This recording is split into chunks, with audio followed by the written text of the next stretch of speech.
So it's been a while. Got the new Kinze home, and I haven't really had a lot of time to mess with it, but because we've had some pretty nasty weather the last about 2 weeks, 3 weeks, and then of course for Christmas and all the holidays and stuff, been a little messed up. But tonight's project is I'm rebuilding the meters.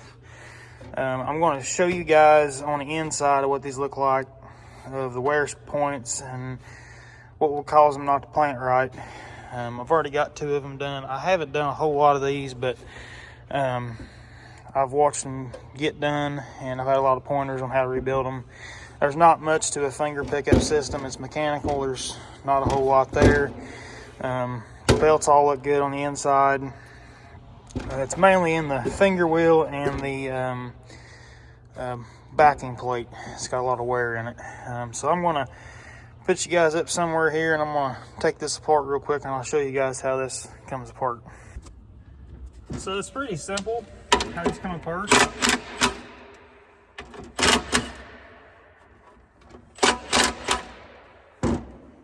There's 3 bolts on the bottom that hold your cup on, and it's not a whole lot to it. I've actually got some corn ground to plant this year. Got about, I think it's an acre of corn ground. We're going to do sweet corn and a couple rows of field corn around it, because we're going to try to get some sweet corn growing. So this is your seed cup. That's what sits inside of your seed box. I'll try to blind out the light a little bit, but it sits inside your box, and your seed comes into here, and then it goes into this mechanical finger wheel that is tied onto your belt, which then drops it down into the seed tubes. As you see here, these have got a lot of rust, which you don't want like a lot of rust inside of here, because it'll cause your seed not to slip and then fall out of there. So we're gonna pull these out, which ain't difficult to do. I've not seen many guys do any videos on rebuilding Kinze meters, and these are actually precision meters built for Kinze, but the Kinze parts will fit on it. That's what we got here tonight. Pretty much your wheel's held on by cotter pin, your keeper, and the nuts right here. And a lot of times this loose nuts come on off there. The nut comes off, and the finger wheel comes out. I'm going to show you on these if you can see this or not. I'm trying to see here. There is wear on the back of these flags right here. That is wear down onto the seed base, your plate right here. So these have got a lot of wear in them. Springs are getting worn. You always want to check for broken springs, stuff like that. Once you rebuild them once, they're good for a while. So it's just good practice just to take them apart about every year and clean them. What's happened was these must have been left in the planter at some point, and they are now got a lot of rust in them. So that's why we're changing them.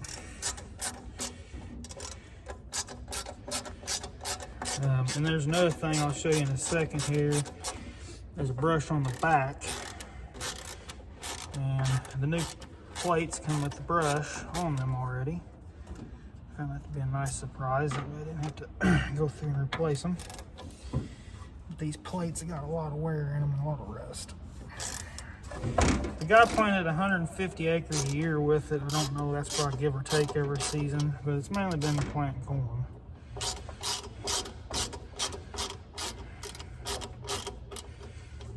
But I got the bean meters all set up. I got them bought and put new brushes in those. Those are good to go. Already ran them on the test stand. They planted really good, so which there ain't much to them anyway. There really ain't. And the test stand is good, especially on corn meters, because it runs your rolling torque as it goes. It's not perfect for your soil conditions and mainly your field conditions. It's basically going off of a perfect world, so it's not going to be 100%, but it'll tell you a lot of problems that is a good possibility happening with your meters. So it's good to run your meters. tells you rolling torque, and then it tells you like if it's doing skips or doubles. But pretty much not a whole lot to your backing plate there. As you can see, that ring right here, it has been wearing a lot on that, and there is rust in the, let's see here, rust in the bottom there a little bit, those pits. So might as well replace them, and the brushes are extremely wore in the bottom.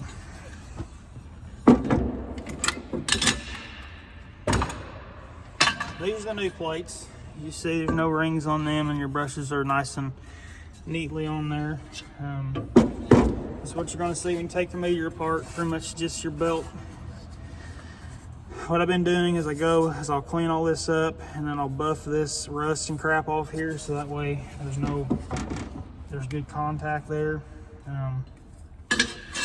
Like I said, don't have to be perfect, because they're going to get dirt and crap in between them again, but just get it some of the gunk off of them.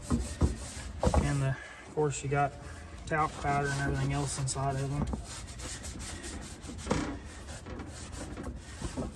I've already done 2 of them, so I'm getting, and these are on my own. I haven't done a whole lot of these on my own, but I've got the general concept down. It ain't real hard to do.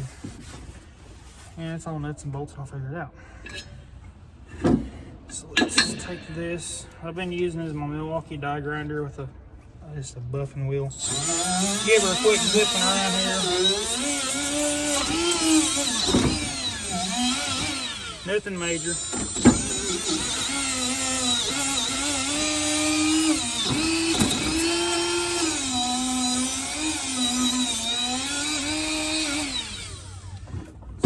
Shined up.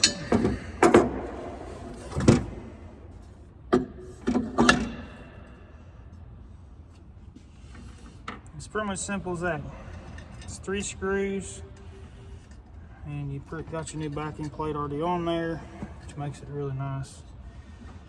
There's just a lot of things to a Kinze planer I like, and these meters are one of them. The deer meters are a little bit different than these. I'm not 100% a precision planning fan on their meter systems, but I didn't really want to buy new meters because they ain't very cheap. We're just going to rebuild the old ones and make them good. I wish I'd have got a video on doing the beam meters, because they were literally probably maybe 5 minutes a piece. They wasn't nothing to put them back together. Take them apart and put them back together, clean them real good.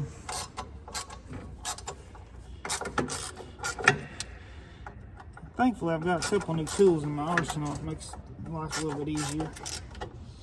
Besides this one being a pain in the ass.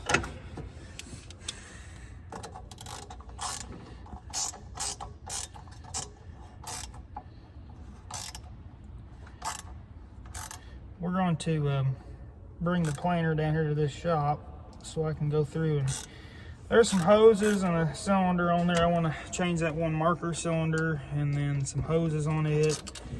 And I'd like to chains, all the chains on it need to be changed. And then next year for sure, I'm going to put a Kinze KPM 3 on it. I could put a Dickie John on it, but I really don't want a Dickie John. I would rather have a Kinze monitor, because I can get the wiring harnesses and everything for it in the tubes. And it's going to be more expensive, but in the long run, in my lifetime, it should work just fine.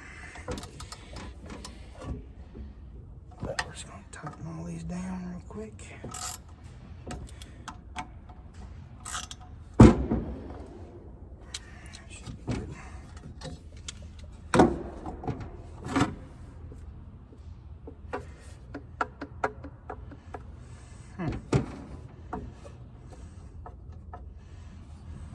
Didn't slide into place, so I got something wrong here. Maybe it finally fell into place. Yeah, there we go. Like I said, I'm not doing a whole lot of these, so don't judge me too hard on rebuilding them. Probably a lot of guys out there could do them a lot faster than I can, but it's okay. I gotta learn someday.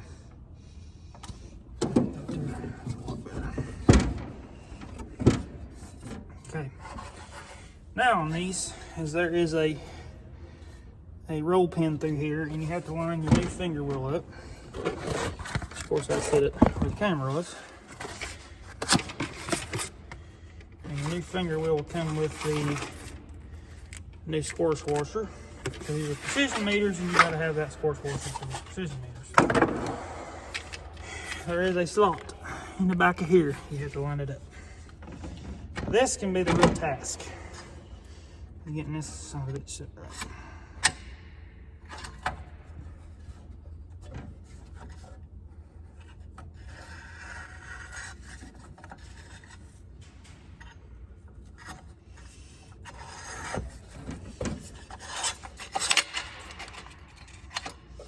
And you'll know when you get it set right, but God, can be a real pain in the ass.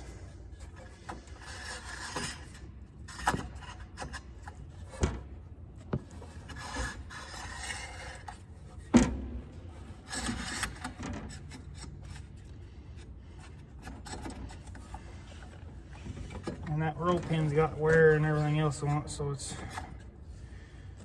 not used to newfangled technology.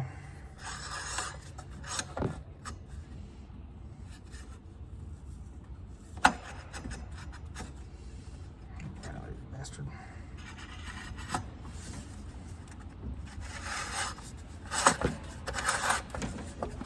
That's when you know you got it set right. Because your flag will go underneath your brush. And it feels good there. And you take the nut, you put it back on there. The guys at Kinze told us, I went to school out there last winter. Oh shit, forgot a step. Happens when we get talking. That you tighten that down. It gets harder to turn, and then you back it off a quarter turn.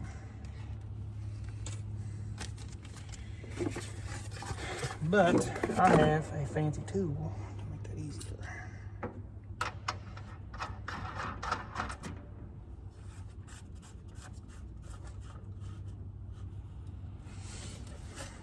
Just come here and you, right now she's tight.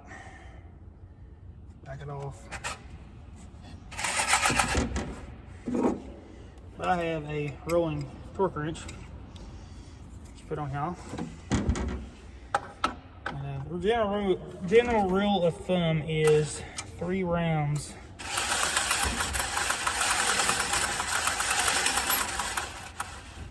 Check the torque.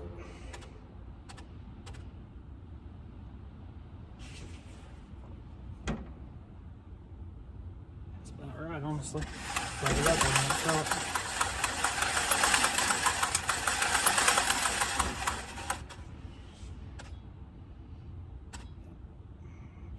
What's cool is the test stand will tell you your rolling torque as you go, so that'll help make sure that these are not off by any chance, but they're easy to get in there and change if you got to fix them.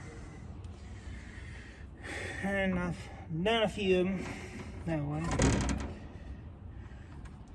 These meters are extremely wore. A lot of wear and tear on them. This is the fun part, is getting the damn hairpin back in there. I think it'd be the easiest part of it, but it's not.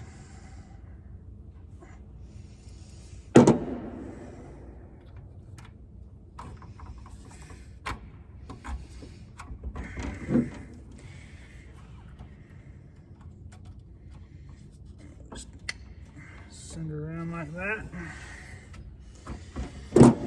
What I always do to be safe is, after I put my cotter pin on and everything's back on the meter, I check my torque one more time before I put the cup back on. Just by chance that if something has tightened up or loosened up,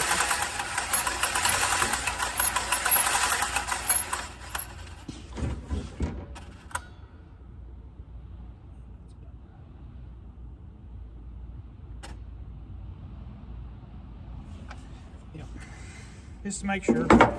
Doesn't hurt to double check.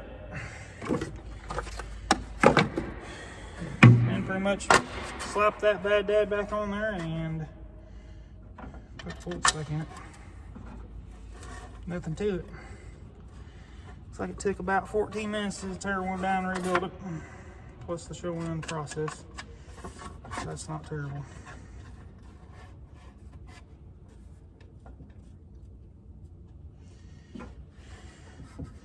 A lot of times with these meters, it only goes one way, so there's not a whole lot of putting it wrong back, I guess you could say.